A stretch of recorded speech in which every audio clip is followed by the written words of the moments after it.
극동방송에서 여러 가지 라디오 프로그램을 진행하는데요. 극동방송에서 아주 소중하게 여기는 프로그램이 하나 있습니다. 그게 뭐냐 하면 소망의 기도입니다. 매일 오전 11시부터 11시 반까지 30분 동안 청취자들의 기도 제목을 받아서 기도하는 프로그램인데요. 생방송입니다. 울산에서 한 20-30명 목사님들이 매일 번갈아 가면서 한 달에 한 번씩 그게 출연합니다. 저도 한 달에 한 번씩 소망의 기도 담당을 해서 합니다. 제가 처음 할 때는 약간 의문이 있었습니다. 상당 부분이 병 고쳐달라는 거, 취직시켜달라는 거, 뭐 이런 이야기들이 많은데 기복주의는 아닌가 이런 생각도 사실 많이 했었습니다. 그런데 하면서 예수님의 마음이랄까요? 예수님이 이 땅에 오셨을 때에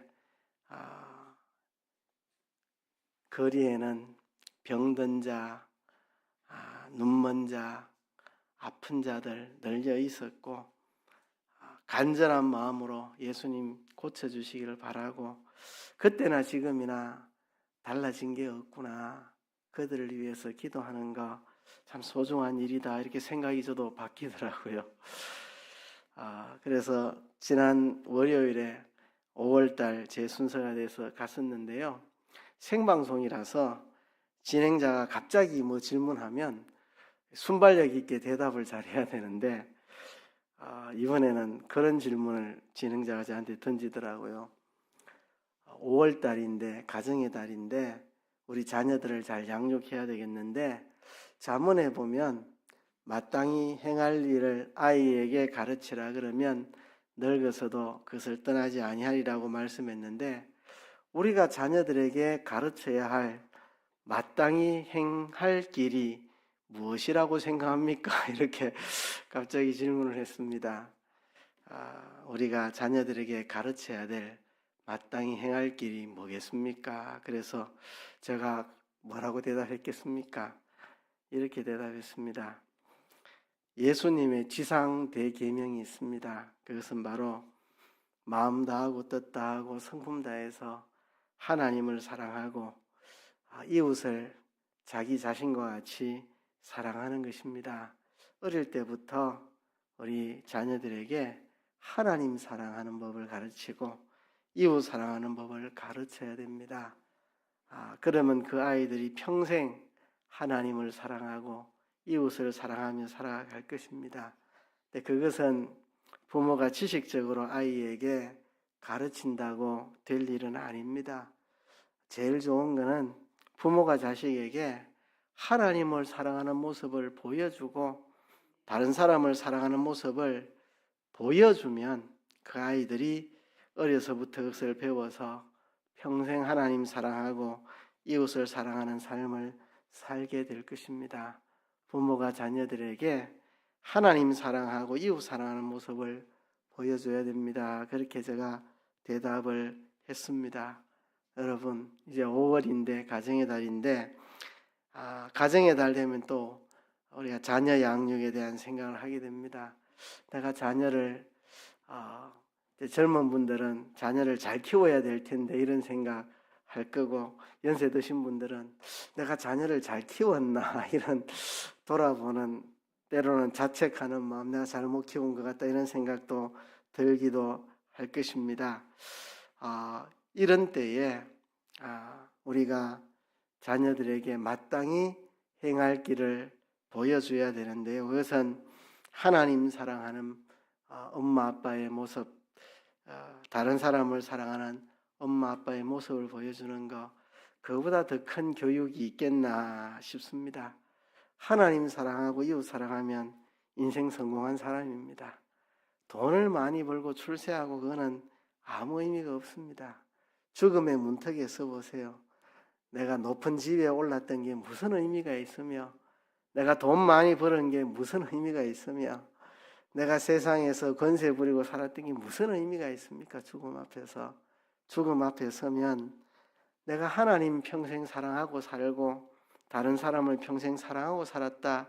그거 외에 가치 있는 일이 있겠습니까? 그죠? 그렇게 살았다면 죽음 앞에서 야, 인생 성공하며 살았다 이 생각 될 거고, 그거 못하고 살았으면 참 인생 실패했다. 돈은 많이 모았지만 높은 지위에 올라갔지만 떵떵거리고 살았지만 내가 사람을 사랑하지 못했고 하나님 사랑하지 못했다 하면 실패한 인생이라 그렇게 느껴질 것입니다. 우리가 마땅히 행할 길을 아이에게 가르치라고 하는 것은 아이의 성격이 0세부터 6세까지 형성되기 때문에 그때가 중요한 시기라 그런 말을 하는 것이지만, 그렇다고 지금도 늦은 건 아닙니다. 우리 자녀들이 나이가 들었어도 지금도 부모가 하나님 사랑하고 이웃 사랑하는 것을 자녀들에게 보여주면 지금도 자녀들이 영향을 받을 것입니다. 여러분, 우리가 평생 애써야 될 게 돈보다 출세보다 건강보다 하나님 사랑, 이웃 사랑하는 겁니다. 이게 예수님이 우리에게 주신 대계명입니다. 대계명. 하나님을 사랑하고 이웃을 사랑하라. 예수님 주신 대계명입니다. 예수님이 우리에게 주신 지상 대사명하면 너희는 가서 모든 족속으로 제자를 삼아 아버지와 아들과 성령 이름으로 세례를 주고 내가 너희에게 분부한 모든 것을 가르쳐 지키게 하라. 볼지어다 내가 세상 끝날까지 너희와 항상 함께 있으리라. 마태복음 28장 끝에 나오는 이 말씀이 지상 대사명이고요. 지상 대사명. 지상이라는 말은 땅지자 지상이 아니고 지극할 지자 지상. 지극히 높은, 그러니까 가장 가치 있는, 우리가 이 땅에서 해야 될 사명 중에 지극히 높은 가장 큰 사명, 이게 바로 복음을 전하라는 사명이고, 우리가 이 땅에서 주님께 받은 계명 중에 가장 큰 지상 대계명, 그거는 바로 하나님 사랑하고 이웃 사랑하는 게 예수님의 지상 대계명입니다. 이것을 실천하여 사는 게 인생의 성공입니다. 만일 여러분들이 언젠가 임종을 하게 될 때 장례식에서 유족 인사 시간에 내 아이들이 조문객들 앞에서 우리 엄마는, 우리 아빠는 평생 하나님 사랑하고 이웃 사랑하며 산 분입니다 라고 말할 수 있다면 여러분 성공한 인생입니다. 성공한 인생. 그렇죠? 여러분 자녀가 여러분 묘비에다가 한마디 쓴다면 하나님만 사랑하고 이웃을 사랑한, 하나님 사랑하고 이웃 사랑한 삶을 사신 우리 엄마 우리 아빠라고 쓸 수 있다면 여러분 인생 성공하신 겁니다. 우리가 이 5월에 부모로서 자녀에게 삶으로 가르치고 보여줘야 될 게 뭐겠습니까? 우리 엄마 우리 아빠는 정말 하나님 사랑하고 다른 사람을 사랑하시는 삶을 사신 분이다. 이게 내 인생의 큰 교훈이 됐고 내 인생의 방향이 되었고 내 인생의 큰 지침이 되었다. 내가 그거 배우고 내가 살았다. 이렇게 자녀들이 말할 수 있다면 인생의 큰 성공이 아닌가 생각합니다. 마가복음 12장 29절부터 보면 예수께서 대답하시되 첫째는 이것이니 이스라엘아 들으라. 주 곧 우리 하나님은 유일한 주시라. 내 마음을 다하고 목숨을 다하고 뜻을 다하고 힘을 다하여 주 너희 하나님을 사랑하라 하신 것이요 둘째는 이것이니 내 이웃을 내 몸과 같이 사랑하라 하신 것이라. 이에서 더 큰 계명이 없느니라. 이에서 더 큰 계명이 없기 때문에 지극할 지자 윗상자를 써서 지상 대계명이라고 말합니다. 오늘 읽은 로마서 13장에서는 이것이 율법의 완성이라고 말합니다. 피차 사랑의 빛 외에는 아무 빛도 아무에게 지지 말아라. 남을 사랑하는 것이 율법을 다 이루는 것이다. 간음하지 말아라, 살인하지 말아라, 도적질을 말라, 탐내지 말라 한 것 외에 다른 계명들이 있을지라도 내 이웃을 내 자신과 같이 사랑하라 하신 그 말씀 가운데 다 들었다는 거죠.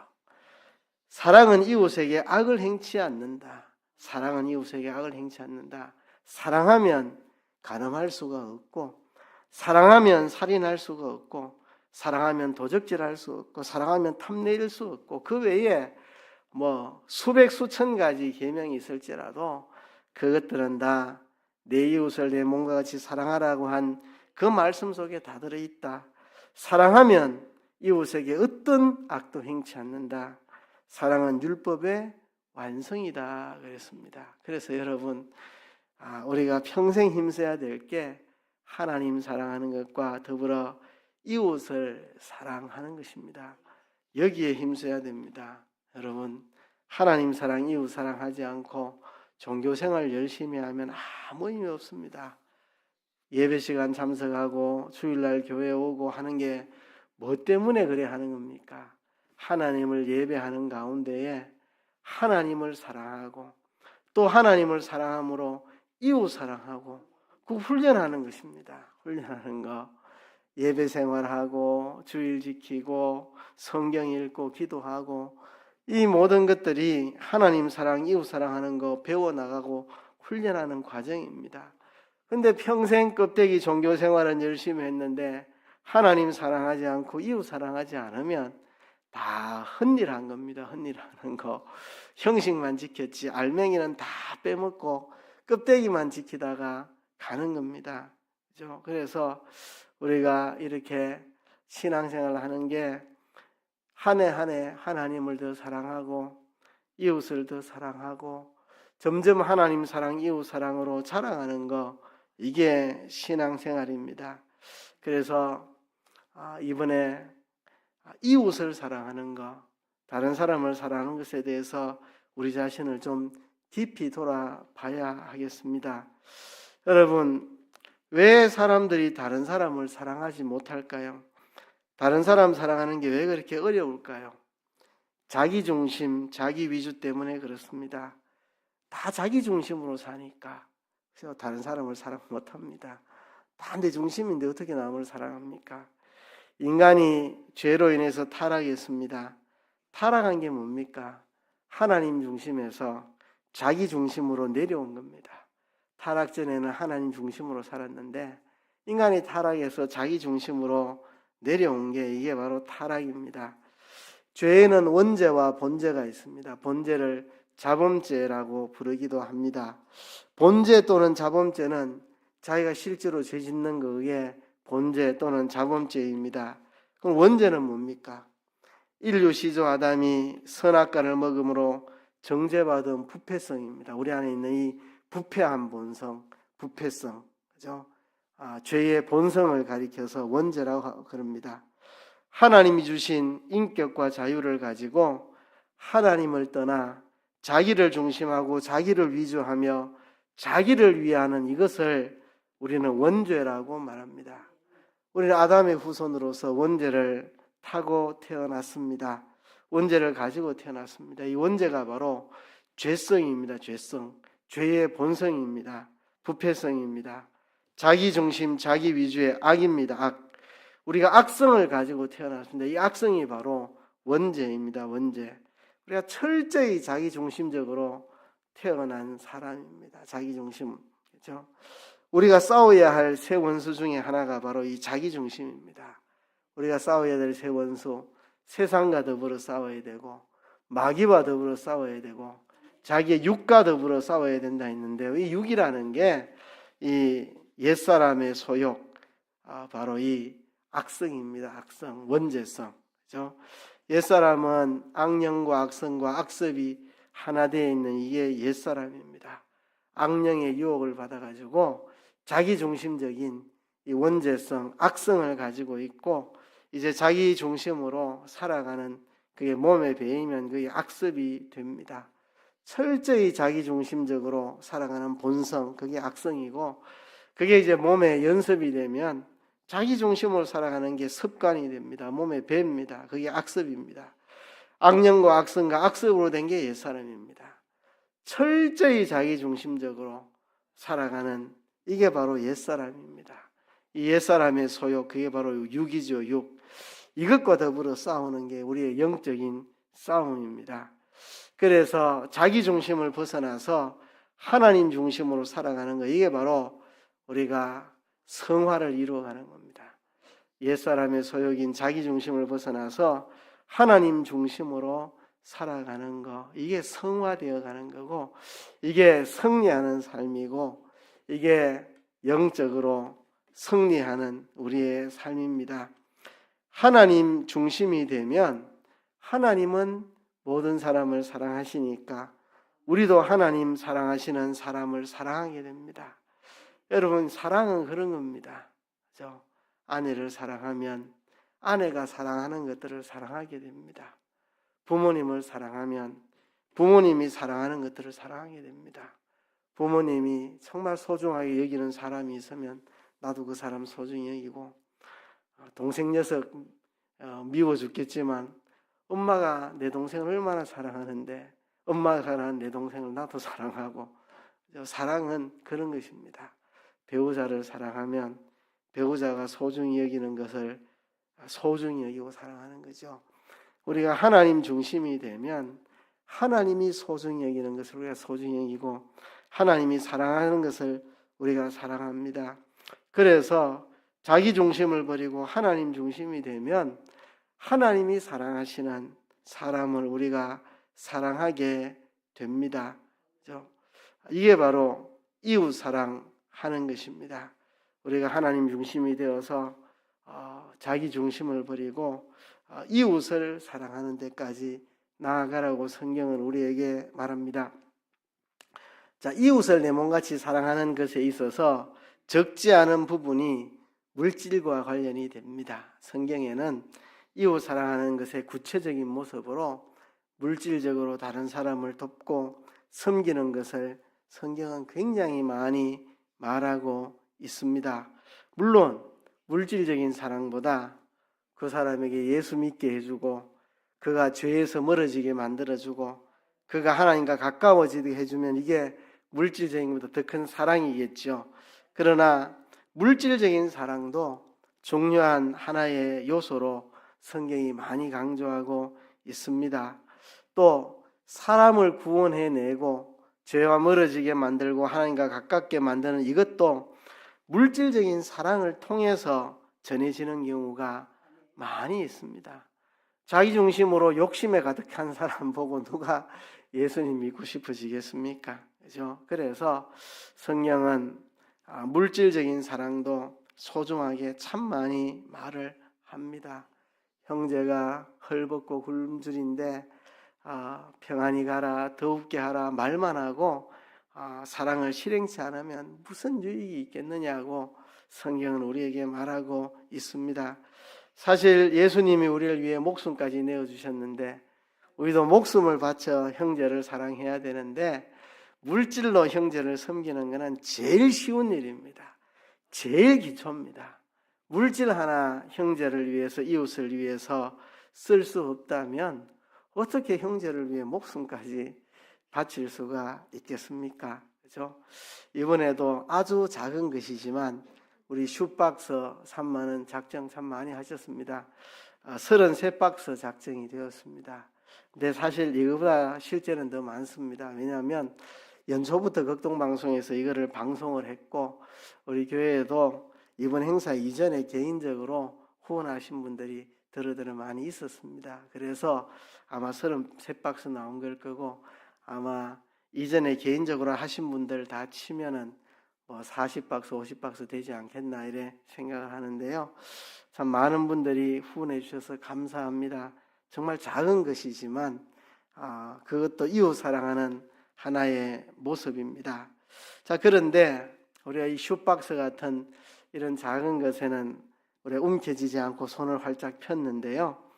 우리 움켜쥐고 손을 펴지 못할 때가 많이 있습니다. 왜 우리가 움켜쥐고 왜 손을 펴지 못하느냐? 자기 중심에 사로잡혀 있으면 손을 움켜쥐고 펼 수가 없습니다. 그렇죠? 이게 우리 신앙의 원수입니다. 자기 중심. 철저하게 손을 움켜쥐고 펼 수 없는. 이게 내 것을 움켜쥐면서 주먹을 쥐기도 하지만 다른 사람에 대해서 이 주먹을 불끈 쥐고 다른 사람에 대해서 사랑치 못하는, 왜 손을 우리가 움켜쥐느냐? 자기 중심에서 벗어나지 못해서 그렇습니다. 신앙생활은 자기 중심에서 벗어나서 하나님 중심으로 이동해 가는 것입니다. 사도행전에 보면 예수님이 십자가에 못 박혀 죽으시고 부활 승천하신 후에 오순절 성령이 강림하고 교회가 세워지는데요. 예루살렘 초대교회의 모습이 이랬습니다. 아무도 제 것을 제 것이라 하지 않고 자기의 것을 다른 사람과 나누어 쓰고 물건들을 통용하고 서로 자기 것을 자기 것이라 하지 않고 통용하고 나누어 썼습니다.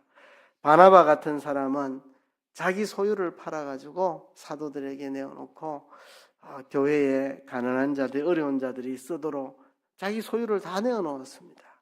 그렇죠? 아나니아 삽비라가 그거를 흉내내는데 자기는 바나바처럼 존경은 받고 싶은데 다 내놓기는 싫어서 밭을 팔아 일부만 바쳤지만 다 바친 거라고 성령을 속여가지고 적사하기도 했죠. 이 정도로 초대교회는 물질에 대해서 움켜쥐지 않고 내놓을 수 있었습니다. 그 당시에는 그런 필요가 있었습니다. 오순절에 절기를 지키려고 머나먼 곳에서 예루살렘에 왔는데 예수님을 믿게 돼가지고 예루살렘에 머물러 앉아버린 사람들, 그래서 사도들의 가르침을 받던 사람들, 여행 경비가 다 떨어지니까 그들을 먹여 살릴 방법이 필요합니다. 그럴 때 예루살렘에 거주하는 사람들이 자기의 소유를 내놓고 아무도 그걸 자기 것이라 하지 않고 서로 통용해서 같이 쓰고 자기 재산을 팔아서 어려운 사람들을 도와주고 그런 일들이 생겨났습니다. 초대교회의 이런 아름다운 모습이 어떻게 가능했을까? 그것은 바로 그들에게 강력한 예수님의 십자가 사랑에 대한 경험.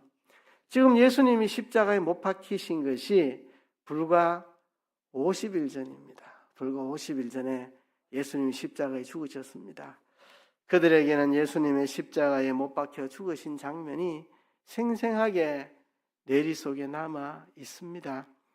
요즘 새벽에 스가랴서 설교를 하고 있는데요. 스가랴 11장에 보면 예수님이 이 땅에 오셔서 그 백성들에게 배척을 받을 것이다 말씀을 했습니다. 그리고 이제 12장에 보면 예수님이 십자가에 죽으시고 부활하신 이후 성령이 임하게 될 것이다, 그렇게 말씀을 합니다. 성령이 임하면 회개운동이 벌어진다.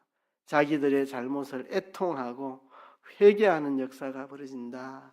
그들이 찌른 자를 인하여 애통하리라. 그들이 예수님을 십자가에 못 박은 것에 대해서 애통하리라. 그래서 사도행전에 보면 오순절에 성령이 임하고 그들이 회개운동이 벌어지는데 예수님을 십자가에 못 박은 것에 대해서 그들이 회개합니다. 우리를 구원하러 오신 그분을 우리가 십자가에 못 박았다. 그분이 십자가에 죽으신 것은 우리 죄 때문이다. 그러니까 예루살렘에 모여서 그들이 기도했는데 그 기도는 회개의 기도입니다. 우리가 예수님을 십자가에 못 박았습니다. 우리 죄 때문에 예수님 십자가에 죽으셨습니다. 우리가 예수님을 버리고 도망갔습니다. 예수님 버리고 도망간 우리들을 위해 예수님은 죽어주셨습니다. 그 십자가 대속과 또 예수님이 3일 만에 부활하셔서 40일 동안 그들과 함께 있었습니다. 부활하신 예수님에 대한 그 감격, 예수님의 십자가의 죽음과 부활에 대한 감격이 그들 가슴 속에 불타고 있을 때, 예수님이 우리 죄 때문에 죽으셨다, 이 감격이 그들 속에 있을 때 그들은 아무도 자기의 것을 자기 것이라고 주장하지 않고 형제를 위해서 기꺼이, 바나바는 자기의 소유를 다 팔아가지고 바치기도 하고, 그것이 가능했던 것은 예수님의 십자가 대속의 사랑이 그들 가운데에 불일 듯 일어나고, 정말 예수님이 우리 같은 죄인, 예수님 모른다고 부인하고 도망가고 그랬던 우리들의 죄를 인하여 예수님은 죽으셨구나, 그 사랑에 감격하니까 그들이 비로소 움켜진 손을 펴고 예루살렘의 과부들, 가난한 자들, 또 오순절 지키려고 멀리서 여행 왔다가 돈 떨어진 사람들, 그 사람들을 위해서 기꺼이 바치는 이런 아름다운 모습이 이루어졌습니다. 참 쉽지 않은 일입니다. 자기의 소유를 내놓는다는 거 쉽지 않은 일입니다. 그게 어떻게 이루어졌나? 예수님 십자가 사랑을 경험하니까, 그 사랑에 감격하니까 그게 된 겁니다. 제가 여러 차례 설교 때 이야기했던 적이 있죠. 엄마가 어린아이들 교육한다고 너 움켜쥐는 거 아니야, 하나님 안 기뻐해하고 아이의 손을 강제로, 엄마에게 그 센 힘으로 강제로 아이의 손을 벌리게 하면 그 아이는 마음에 상처를 받는다. 그렇게 하면 안 됩니다. 그래서 이야기는 할 필요가 있죠. 움켜쥐지 말고 친구를 사랑해서 그 과자 내놓을 수 없니? 물어볼 수는 있겠지만 강제로 펴서는 안 됩니다. 왜 그 아이가 움켜쥐겠습니까? 사랑의 결핍 때문에 그렇습니다. 사랑이 결핍하면 사람 움켜집니다. 움켜져요. 20년도 더 전의 일인데요. 북한의 탈북자들을 한국으로 데려오는 특수사역하는 선교사들이 있습니다. 목숨 걸고 하는 사역입니다. 발각되면 북한에 끌려가고 합니다. 목숨 걸고 하는 그 선교사들을 통해 이야기 들었습니다. 탈북한 아이들 한국에 안전하게 데려오기까지 이제 중국을 거쳐서 이렇게 하는데, 이제 배가 아이들 고프면 슈퍼마켓 가서 빵을 사주는데 아이들이 빵을 무지하게 박스에 담아 온답니다. 오늘 먹고 내일 먹고 모레 먹고 그러다가 썩어가지고 다 버린답니다. 그래도 박스에 막 어마어마하게 빵을 담는다는 거죠. 선교사님이 그렇게 담지 않아도 된다. 내일도 사줄 거고 모레도 사줄 거고 한국에 갈 때까지 계속 내가 빵 사줄 거다. 그래 해도 다음번에 슈퍼마켓 가면 또 한 박스를 가득 담는다는 거죠. 썩어 버릴 줄 알면서. 왜? 아이가 결핍돼 가지고 먹어보지 못한 배고픔에 결핍돼 가지고 썩어 버려도 또 가득 담는다는 거죠. 그런 아이들의 모습을 보면서 선교사님이 눈물이 난다. 얼마나 사랑의 결핍이 되고 먹는 거에 결핍이 됐으면 맨날 썩어 버리면서도 한가득 담아 와야 되느냐. 그렇게 안 해도 내가 매일 사준다고 아무리 말해도 아이들이 안 된다. 얼마나 사랑이 결핍했으면 저렇게 되느냐. 아이들이 불쌍하다 그러더라고요. 사랑이 결핍되면 움켜집니다. 사랑이 충족이 되면 그때 손을 펴니다. 어떻게 우리가 자기 중심을 벗어날 수 있는가? 불교식으로는 안 됩니다. 저 산에 가가지고 폭포 밑에서 보리수 밑에서 돛 닦아가지고 마음을 비우자, 자기 중심의 마음을 비우자. 첫날 만날 해보세요. 안 비워집니다. 안 비워져요. 그래서 비워질 것 같으면 예수님이 왜 이 땅에 오시고 왜 십자가에 우리 대신 죽어주십니까? 보리수 밑에서 돛 닦고 폭포 밑에서 돛 닦으라 그러지 뭐 때문에 예수님이 이 땅에 오셨겠습니까? 그래가지고 자기 중심이 비워진다면 뭐 때문에 예수님이 이 땅에 오십니까? 산에 가서 돛 닦으러 해탈하라 그러죠. 그래서 안 됩니다. 안 돼요. 예수님의 십자가 사랑을 경험하는 것밖에는 자기 중심에서 벗어날 길이 없습니다. 자기 중심에서 벗어날 길이 없습니다. 어려서부터 우리는 철저히 원죄를 타고 태어나서 철저히 자기 중심으로 태어났고, 이 악성과 더불어 악습, 철저히 자기 중심으로 살아가는 게 훈련되어 있습니다. 움켜쥐고 뭐든지 내 중심으로, 뭐든지 내 위주로 살아가는 게 우리 몸에 배에 있습니다. 이걸 어떻게 우리가 떨쳐버릴 수 있겠습니까? 초대교회의 모습을 보면 그 답이 나옵니다. 예수님의 십자가 사랑이 눈앞에서 목격되었고, 우리가 예수님을 십자가에 못 박은 것을, 도망간 것을, 부인한 것을 애통하며 부르짖으며 우리 죄 때문에 그분이 돌아가셨다. 나같이 예수님 모른다고 부인하고 도망가고 배반하고 그런 우리를 위해 그분이 죽으셨구나. 그 십자가 사랑을 깨달을 때 그 사랑에 감격하니까 자기 중심이 이제는 사라집니다. 아무도 제 것이라 하지 않고 통용하면서 자신의 재산을 팔아서 나눌 수 있을 만큼 사람들이 자기 중심을 벗어나게 되는 것입니다. 우리가 하나님의 사랑을 경험하고 그 하나님의 사랑이 우리의 텅 빈 가슴에 가득 채워질 때 우리는 자기 중심이 사라지고 우리가 그 사랑이 넘쳐 흘러서 이웃에게 손을 펴고 이웃을 사랑할 수 있는 데까지 나아갈 수 있습니다. 그러니까요, 내가 다른 사람을 사랑하느냐 사랑하지 않느냐는 정말 예수님의 십자가 사랑을 내가 경험한 사람이냐 경험하지 못한 사람이냐를 판가름하는 시금석입니다.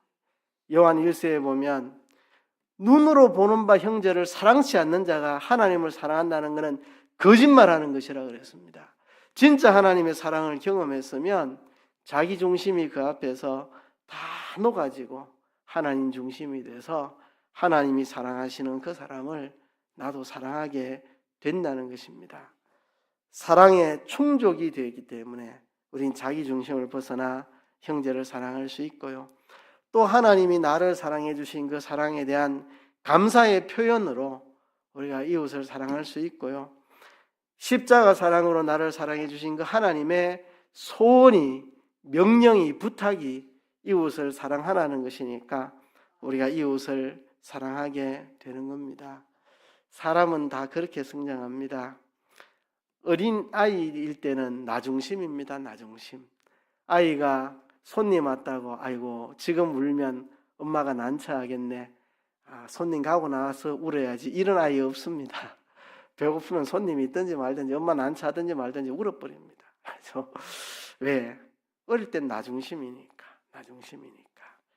그러다가 청소년이 되면 남의식을 합니다. 이제 다른 사람 의식하기 시작합니다.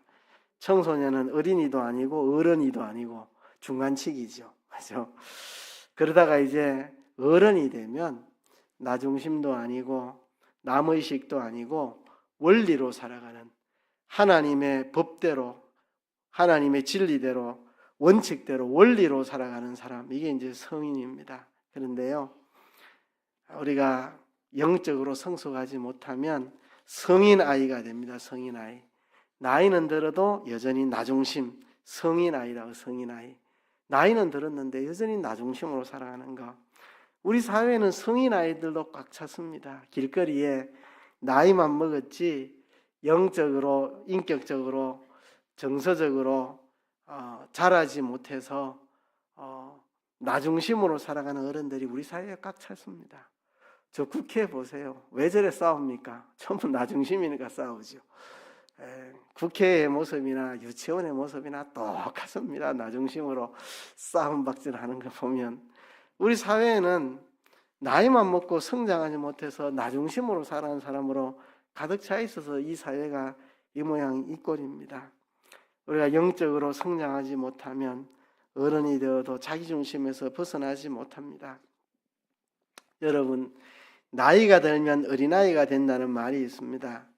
어떻게 생각하십니까? 이게 맞는 말입니까? 틀린 말입니까? 나이가 들면 어린아이가 된다. 제 생각은 이렇습니다. 육신적으로는 맞는 말이라고 생각합니다.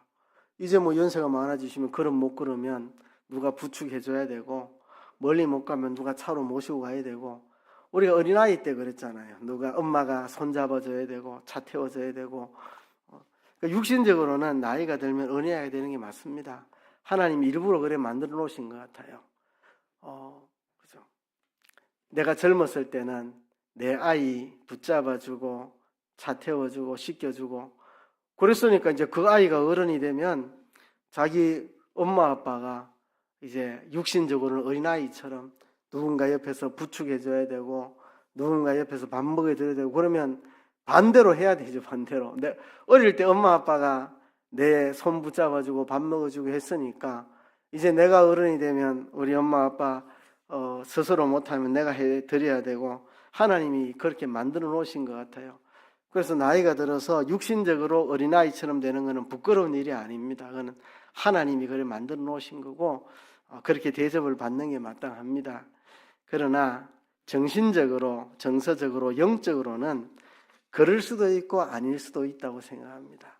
그래서 영적으로 성숙한 사람은 나이가 들수록 어른이 되고 자기 중심에서 벗어나고 철저히 하나님 중심으로 살아가는 성숙한 하나님의 사람이 되고, 성숙하지 못한, 영적으로, 인격적으로, 정서적으로, 정신적으로 성숙하지 못한 사람들은 나이가 들면 정서적으로, 정신적으로, 영적으로도 어린아이가 돼가지고 철저히 나중심이 되고 갈라지는 것 같아요. 이렇게. 그죠? 그래서 어떤 사람들은 나이가 들면서 철저하게 자기중심적인 사람으로 바뀌고, 어떤 사람은 나이가 들면서 철저히 하나님 중심으로 자기 중심을 평생 벗어나서 하나님 중심으로 자라서 영적으로 성숙한 사람이 되는 것 같아요. 그래서 저도 50대 이제 중반이 되면서 기도합니다. 사실 저는 젊었을 때도 이기도 했습니다. 30, 40대도. 하나님, 내가 참 아름답게 늙어가게 해주세요. 내가 영적으로 성숙하고 인격적으로 성숙해서 자기 중심에 벗어나서 정말 하나님 중심으로 이웃 사랑하고 자기 중심에 사로잡히지 않는 노인으로 자라가게 하나님 도와주세요. 저는 30대도 40대도 그 기도했어요. 지금 그 기도 더 하지만 그래서 우리가 나이가 들면 어린아이가 된다는 말은 육신적으로는 누구나 그래야 되지만 정신적으로 영적으로는 그렇지 않습니다. 자라지 못한, 성숙하지 못한 사람들은 나이가 들면서 자기 중심으로 전락하고, 성화가 이루어지는 사람들은 자기 중심을 벗어나서 하나님 중심이 돼서 하나님 사랑하고 이웃 사랑하는 성숙한 사람으로 살아갑니다. 우리 모두 다 그렇게 되기를 원합니다. 우리가 나이가 든 만큼 자기 중심에서 벗어나서 하나님 중심이 되고 하나님 사랑하고 이웃 사랑하는 그런 사람이 우리가 되면 좋겠습니다. 제가 오늘 새벽에 그런 이야기를 했는데요.